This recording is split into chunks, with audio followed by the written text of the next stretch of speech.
This is part two, Sex Game, the rise and fall of hip hop and rap music, part two. Now, the 1970s draw to its near close, and the 1980s takes place. Now we're in the cocaine era. It is the era of cocaine. Everyone is getting on cocaine. You know, you got athletes who play college sports, pro sports is messing with cocaine. You've got artists who were once great in those 1970s. They could not transition from the 1970s to the 1980s because they were on cocaine. They were experimenting on experimental drugs, and the experimental drugs that they were messing with was messing with their career. You had friendships get destroyed because of cocaine. You had marriages, relationships get destroyed because of cocaine, because of the cocaine crack epidemic that came in the 1980s when Ronald Reagan was the president of the United States of America. And at that time, he had to basically do those commercials. It was the 80s. Mike Tyson popped up into heavyweight boxing. Nobody had never seen anybody like Mike Tyson just knock people out in the first round, second round, third round. As a kid, I had never been introduced to the world of boxing. And anytime they would show Mike Tyson's highlights, I would always take my Teenage Mutant Ninja Turtle action figures and try to make them fight Shredder like they were Mike Tyson. You know, it was the 80s. You know, Michael Jordan popped up in the NBA. Nobody had never seen a basketball player in the 80s like Michael Jordan. You know, Michael Jordan came in that draft, and the Chicago Bulls were now on the map. No one had never seen a guy be called Air Jordan. You know, the 80s, it was Magic Johnson, Larry Bird was dominating in basketball. You look in professional football, you had the Raiders on top of the world. That was a great time to be a Raiders fan. And if it was basketball, you tune in to watch the Lakers and the Celtics. It was must-see TV. Cable came into existence. You know, we went from 1970s introduced us to having color and television, to the 80s, we got primetime television, we got cable. It's a new era. And it was no longer hip-hop, it was now rap music. And the news kind of demonized rap music, like they really did, because it wasn't hip-hop. Most people had accepted hip-hop, but it was now the 80s. People like Run DMC was slowly but maturely was fading into the background because now they were trying to transition from the 80s to the 1990s. And you could see that LL Cool J just kind of became the guy in the 80s. Michael Jackson took over the 80s. Michael Jackson, Prince, LL Cool J, they just took over the 80s as a solo star. AWA came into the picture, and they were targeted because no one had never thought gangster rap would be so aggressive on the mic. Ice Cube came in as the aggressive rapper, the in-your-face rapper, the rapper that's telling you how hard it is in the streets rapper. Dr. Dre provided the writing. He came in and produced the tracks, wrote the rhymes, and DJ Yella would be on the mic, and he would be the guy that would try to, I'm gonna be the calm before the storm in the rap. And Eazy-E was the star who would get on the mic and tell you how he felt, how the hood was. Eazy-E would be that guy that would kind of tell you, yeah, this ain't your bedtime stories. These are bedtime stories in the hood. That's how Eazy-E would get on the mic and tell you. And then at that same time period, Tupac Shakur was kind of popping up in the 80s.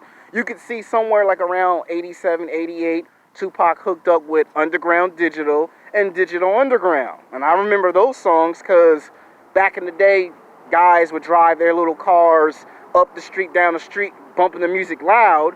And that's when we first got introduced to the term police pullover. That means you would be driving, and if they saw you bumping some NWA or Public Enemies or Ice Cube, when Ice Cube defected from NWA, and you were in there listening to that, you got pulled over by the police because police did not like rap music. Police accepted, hip-hop, because it was a nice version of music. It was something new. It was something fresh. But hip hop turned into rap, and then rap turned into gangster rap, and they were not huge fans of it. And I remember, I can't tell you, I can't even begin to describe to you that we had the Compton riots, the South Central riots, where they just break out everywhere. And when I mean they broke out everywhere, they did. There were days where I couldn't go to school. And the days that I didn't go to school, somebody would be playing Public Enemies. Somebody would be playing, Fight the Power, NWA, you know the words, forget the police. I'm trying to keep it PG here. As you do know, this content is for adults. It's not for kids. I was supposed to say it in my last video, and I did not. Now, the point is, in the 80s was that period where music was just popping up. And then see, the best part about the 80s, the second half, is that the music industry had to stop being sexist towards women. Women were complaining that in the 70s and the early 80s, nobody wanted to see black women get on the mic and speak. And it wasn't until a light-skinned black woman in New York who also had a rap name named Delight decided, hey, I wanna transition from singing love songs to rap music. This is when it became a great time for a black woman to start getting on the mic and start rapping. And it wasn't until those late 80s, early 90s that the music industry kind of said, all right, we're going to have to let women start singing on the mic. That's when female rappers pop up from out of nowhere. It was like the late 80s, early 90s. At this time period, Tupac came in the game dominating. Biggie kind of came maybe around 91, 92. That's when Biggie popped off. This is when we had the industry change the sound of music. And this is when politicians would reference, rappers from their songs and their lyrics into their political debates. And you can see how Tupac would get in trouble for talking about how certain people should not be trying to run for political power. And that got Tupac in trouble in the studios. They would tell, Tupac would be in and out of court. Every single time you turn around, he put out a hot selling album. Tupac going in and out of jail. And this is like the late 80s. This is not even in the 90s yet. We haven't even got to Tupac in his prime yet. Ice Cube was in his prime because Ice Cube was going back and forth with NWA. And at that time, Boyz II Men popped up in the 80s. And they were like the guys that if you needed to take a girl out to lunch and dinner, that's who you were listening to was them.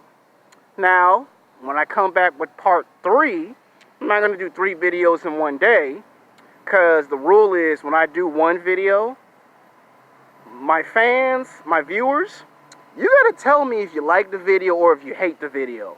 You either thumbs up or thumbs down the video.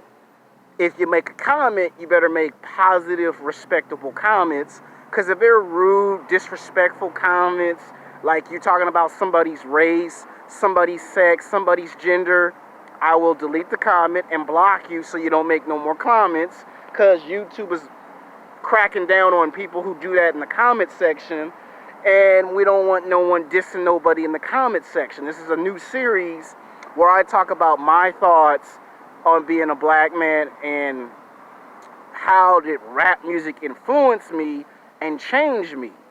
They would start putting it into the rap songs. So each time I do a rap video, we're going to say rap music in this or rap music in that. Like when I get to part 3 is going to probably be entitled Sex Game, The Rise and Fall of Hip Hop and Rap. And in the description, the title will say sex and music, because now they started talking about sex all of a sudden. It wasn't until the 1990s that they would now start going into talking about sex, drugs, and how that had an effect on us as young people. So 1970s is focusing on the history. 1980s is talking about how we went from hip-hop to rap. Part 3 is going to be talking about sex, as in letting women rap. What I thought about female rap artists, that's what part 3 will be about. Part 4 will be talking about the West Coast versus East Coast, how that's affected all of us. And if those are well received, if they're well received, I may come back with a part 5. Usually when I get to a 3 or a 4, People get bored. They want to see something else uploaded on YouTube. And so we got to see how these videos are going to turn out. These are like early Christmas presents. Now, do you expect a video every single day of the week? Probably not. Now, you guys tell me if you like part 1, you don't like part 1, if you guys like part 2, if you don't like part 2. If you like part 1 or you don't like part 1, you either you thumbs down the video. If you don't like part 2, you thumbs down the video if you don't like part 1 and part 2. That's if you just don't like none of the videos. If you like the videos, you thumb up the videos. If you don't thumbs up or thumb down the videos and you don't do the comments and you watch the video, that's okay. I'm not gonna complain like some YouTubers if they don't get no likes. Because there's a YouTuber that's mad that nobody likes his videos, and he's gonna get mad if they don't like the videos. So for me, if you like these videos, you know what to do. Until then, peace.